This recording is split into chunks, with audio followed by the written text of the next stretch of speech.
मोठे साहेब, यानंतर ज्यांच्या भाषणाने सभागृह दणाणून उठायचा असे सुरेश अण्णा धस हे थोडक्यात आपलं मनोगत व्यक्त करते.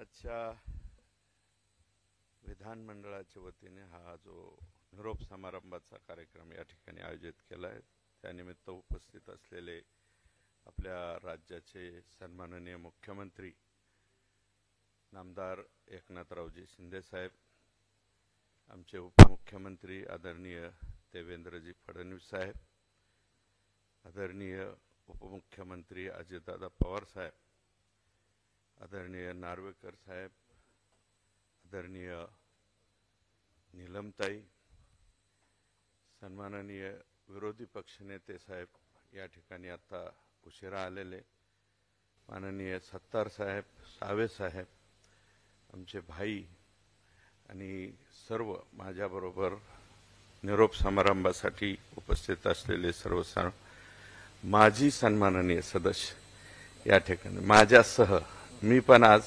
म्हणजे तसं आम्ही 21लाच माझे झालोय, पण हा समारंभ या ठिकाणी आज नीलमताईंनी आणि विधानमंडळाने या ठिकाणी आयोजित केला, त्याबद्दल आभार.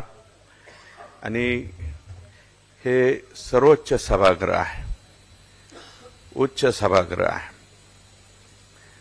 ज्येष्ठांचं सभागृह आहे, बुद्धिवाद्यांचं सभागृह आहे. परंतु काय की काही कालावधीच्या नंतर या सभागृहामध्ये पूर्वी फार ज्येष्ठ लोक राहायचे, परंतु आता ज्येष्ठ न राहता 50च्या आतील सुद्धा बऱ्यापैकी सदस्य यायला लागलेत, 30-35. आणि माझा येण्याचा योग या सभागृहामध्ये अतिशय योगायोगाने आहे. तसा मी या सभागृहाचा सदस्यच नव्हतो. मी आदरणीय उपमुख्यमंत्री महोदय देवेंद्रजी आणि आम्ही 1999च्या बॅचवाले आहोत. 99ला आम्ही पहिल्यांदा भारतीय जनता पार्टीकडनं निवडून आलो आणि दुसऱ्यांदा भारतीय जनता पार्टीकडनं आलो 2004ला. आणि 2009ला मात्र मला अजितदादांकडनं घड्याळाकडनं संधी मिळाली. परंतु 1999ला देवेंद्रजी फडणवीस साहेब आणि मी, कारण आम्ही त्यावेळेस भारतीय जनता पार्टीमध्ये फार ज्युनियर असायचो, तर 4थ्या-5व्या बाकावरती आमचे नंबर असायचे.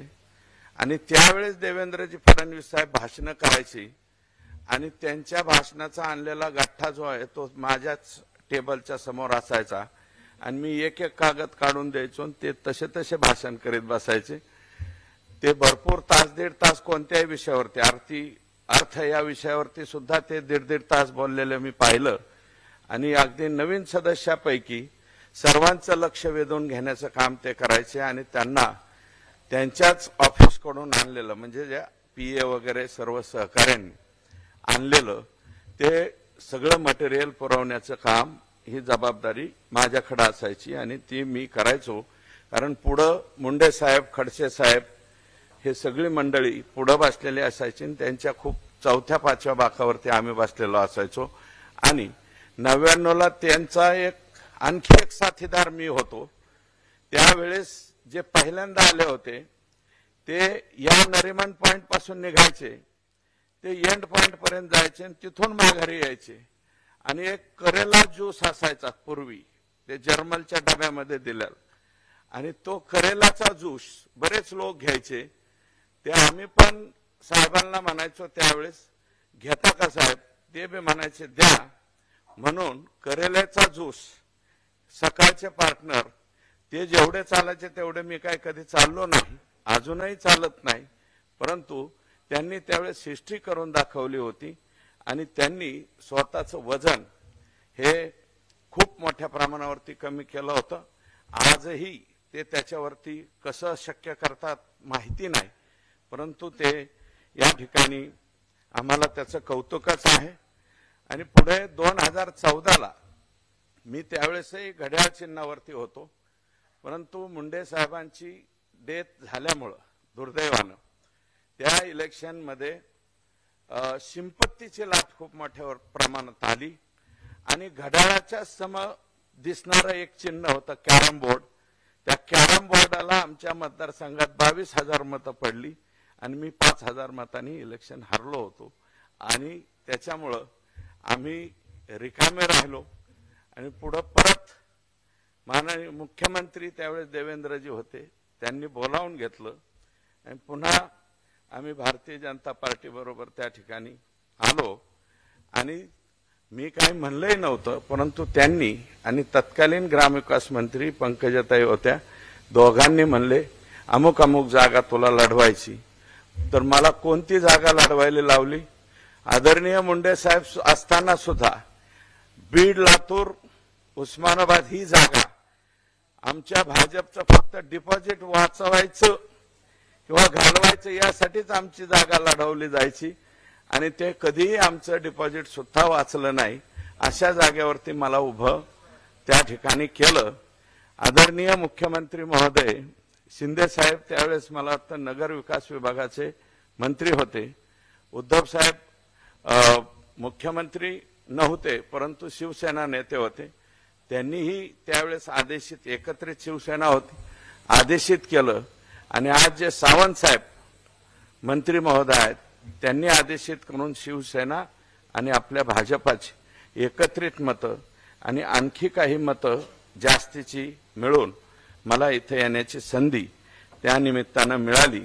अन्यथा आणि मिळाली त्याच्याबद्दल साहेबांचं सर्वांचा आभार. परंतु परत आयुष्यामध्ये सुद्धा ती जागा मी लढवणार नाही हे अगोदरच मी ठरवलेलं आहे.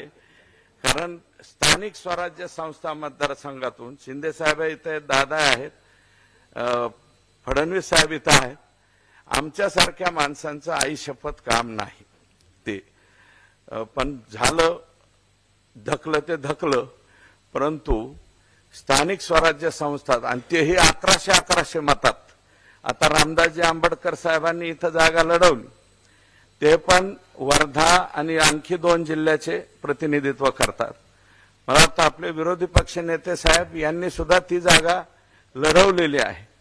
आणि ज्यांनी ज्यांनी कुणी लढवली, तर मला वाटतं सचिन भाऊ ते परत अजिबात इच्छा व्यक्त करत नाहीत पुन्हा त्या जागेवरती लढायची. तसं मी सुद्धा म्हणतो की आमच्यासारख्या गरीब माणसांची ती कामं नव्हे, अशी एकंदरीत परिस्थिती त्या ठिकाणी आहे. तेव्हा आलोत आम्ही. रामराजे साहेब, मेटे साहेब, जानकर साहेब, भाई गिरकर साहेब, दरेकर साहेब, आत्ताचे विरोधी पक्षनेते, तत्कालीन विरोधी पक्षनेते धनंजय मुंडे साहेब, आमचं या सर्वांशी म्हणजे काही वेळा भांडण, काही वेळा चांगलं असं मिळून या ठिकाणी आम्ही काम केलं. निश्चितपणे जे आयुध आम्हाला वापरायची संधी मिळाली त्यातनं आम्ही आदिवासी विभागातला कौशल्य विकास घोटाळा असेल तो माझ्या प्रश्नावरती त्या ठिकाणी पुढे आला. आरोग्य विभागातला सुद्धा म्हणजे जो 297 कोटीच्या संदर्भातला विषय झाला तो मांडता आला. वैद्यकीय शिक्षणाच्या बाबतीत धाराशिव नगर पालिकेच्या बाबतीतला काही प्रश्न सोडवता आली. प्रादेशिक मनोरुग्णालय येरवडा पुण्याच्या अनियमिततेच्या प्रकरणाच्या बाबतीमध्ये सुद्धा अधीक्षकाच्या निलंबनापर्यंत त्या ठिकाणी प्रकरण गेलं. आणि आदिवासी असतील, दीन दलित दुबळे असतील, 12 बलुतेदारांचे प्रश्न या ठिकाणी मराठा समाज, धनगर समाज यांचेही प्रश्न मांडण्याची संधी मला या ठिकाणी मिळाली. पोलीस पाटील, अंगणवाडी ताई, पोलिसांचे प्रश्न आणि कोरोना काळातील काम केलेल्या कर्मचाऱ्यांचे सुद्धा प्रश्न मांडण्याची संधी या निमित्तानं मिळाली. आणि सर्वात महत्वाचं माझी विनंती राहील, कारण ऊस तोडणी, मी आल्यापासून ऊस तोडणी कामगारांच्या प्रश्नाच्या बाबतीमध्ये, कारण तो बीड जिल्हा आहे, आदरणीय मुंडे साहेब त्याच्यामध्ये काम करायचे, नंतर पंकजाताई, मी त्यांच्याबरोबर सहकारी म्हणून काम करतो.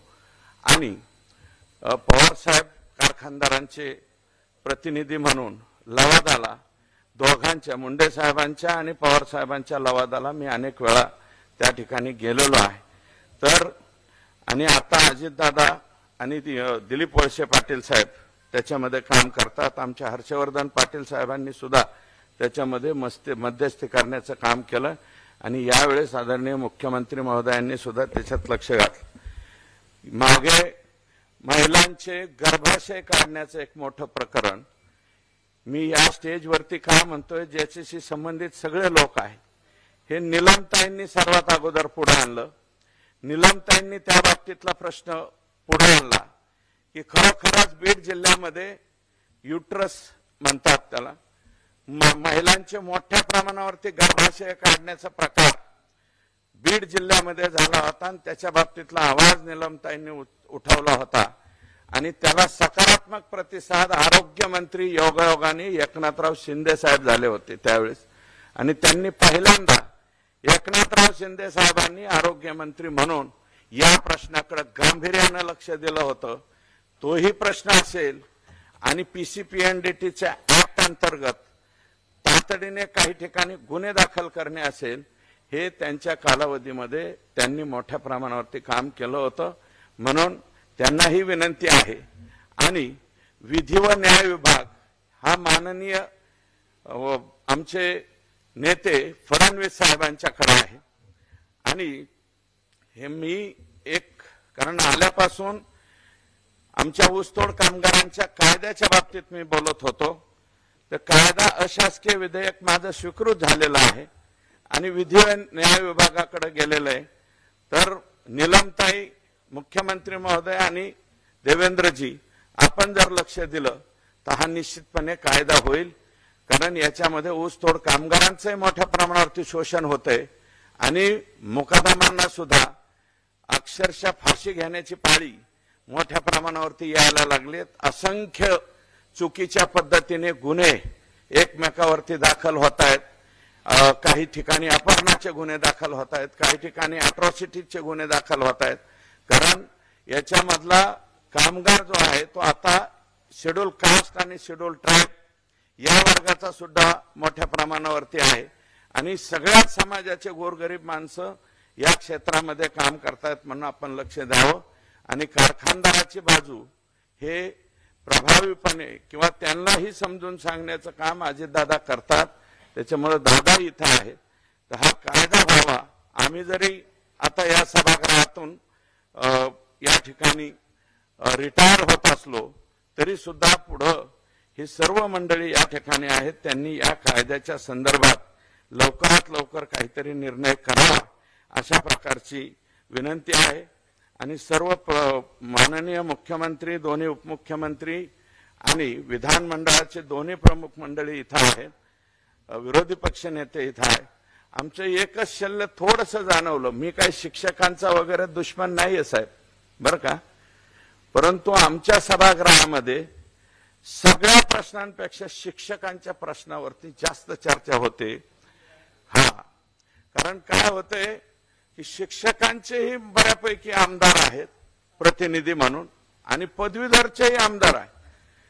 आणि दोन्ही बाजूचे सगळ्या पक्षाचे 12-13 माणसं एकाच वेळेस उठतात आणि आमचे प्रश्न मांडायचे म्हणतायत. म्हणून शिक्षकांच्या प्रश्नावरती चर्चा होते, होऊ द्या, माझं मत नाही. परंतु दीन दलित दुबळ्या आणि गरीब माणसाच्या इतर वर्गाची सुद्धा चर्चा वरिष्ठ सभागृहामध्ये व्हायला पाहिजे. जेवढी व्हायला पाहिजे तेवढी होत नाहीये. त्याच्यापेक्षा तुम्ही जास्त संख्येने इथे लोक आहात, त्याच्यामुळं तुमचं, आणि मला काही म्हणायचं नाही शिक्षकांच्या ह्याच्याबद्दल, परंतु शिक्षकांच्या पदवीधराच्या किंवा शिक्षकांच्या निवडणुकीत सुद्धा नथनी पैठणी इथपर्यंत आमच्या कानावरती यायला लागलं. हे सुद्धा कुठंतरी दुर्दैव आहे असं मला वाटतंय. काल परवाची चर्चा आहे, मी जास्तीचं पुढचं बोलत नाही, परंतु नथनी आणि पैठणीपर्यंत जर शिक्षकांची निवडणूक जात असेल तर मग आमच्यासारख्या माणसांनी तर काय करायचं असा प्रश्न काहीसा पडण्यासारखं त्या ठिकाणी होतोय. आणि सर्वात महत्वाचं म्हणजे माननीय अजितदादा आणि माननीय देवेंद्रजी इथे आहे. आता त्यांनी सुरुवात केली दादांनी आणि खुंटेफळ साठवण तलावाची. आता आमची 1400 कोटी रुपयाची निविदा आपण काढली देवेंद्रजी, आणि तिला निविदा काढून तिचं काम सुद्धा चालू केलं, ज्याच्यामुळे कायमस्वरूपी आमचा जो आष्टी तालुका दुष्काळी होता तो तालुका आता निश्चितपणे पाणी त्या ठिकाणी येणार आहे पुढच्या वर्षभरामध्ये. विनंती एकच आहे की आम्ही 400 कोटीची मागणी केली, तेवढी एक मान्यता उद्याच्या बजेटमध्ये आम्हाला द्यावी, एवढंच विनम्र विनंती करतो. आणि आमचं काय करायचंय ते देवेंद्रजींच्या हातात आहे, आणि माझा आणि राम शिंदेंचा दोघांचंही काय करायचंय ते त्यांनी ठरवावं.